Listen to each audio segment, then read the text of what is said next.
ശബരിമലയിൽ നടന്ന ഈ സ്വർണ്ണക്കൊള്ള അത് ഈ തെരഞ്ഞെടുപ്പിലെ ഏറ്റവും പ്രധാന വിഷയമാകും, ഒരു സംശയവും വേണ്ട. കാരണം അതിൻ്റെ പുറകിൽ ഒരു CPM ഗൂഢാലോചന നടന്നിട്ടുണ്ട്. ഇതിൻ്റെ അകത്ത് പങ്കാളികളായ ആളുകളെ ഇപ്പോഴും CPM സംരക്ഷിക്കുകയാണ്. മോഷണ കുറ്റത്തിന്, അയ്യപ്പൻ്റെ സ്വർണം കവർന്നെടുത്തതിന് ജയിലിൽ പോയ 2 നേതാക്കന്മാർക്കെതിരായും നടപടിയെടുക്കില്ല എന്ന് പറയാൻ തൊലിക്കെട്ടി കാണിച്ചൊരു പാർട്ടി സെക്രട്ടറിയാണുള്ളത്. എന്താ കാര്യം? അവരെ പേടിയാണ്. അവർ മൊഴി കൊടുത്താൽ വലിയ വമ്പൻ നേതാക്കന്മാർ പെടുമോ എന്നുള്ള പേടിയിലാണ് അവർക്കെതിരായി നടപടിയെടുക്കാതിരിക്കുന്നത്. ഇതാണ് ശരിയായിട്ടുള്ള ഒരു വിഷയം. അപ്പോൾ ഈ വിഷയം ഗൗരവമായി കേരളം ചർച്ച ചെയ്യും.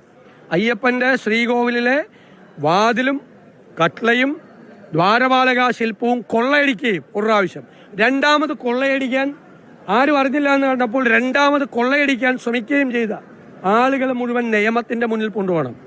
ജയിലിലേക്കുള്ള ഈ ഘോഷയാത്ര തുടരുകയാണ്, ഒരു സംശയം വേണ്ട, അത് കൊണ്ടുവരും. തന്ത്രിക്കെതിരെ മാത്രമല്ലല്ലോ, തന്ത്രിക്ക് അറിയാമായിരുന്നു, തന്ത്രിയല്ലല്ലോ ഉത്തരവാദി, തന്ത്രിയല്ലല്ലോ, അത് SIT അന്വേഷിക്കട്ടെ.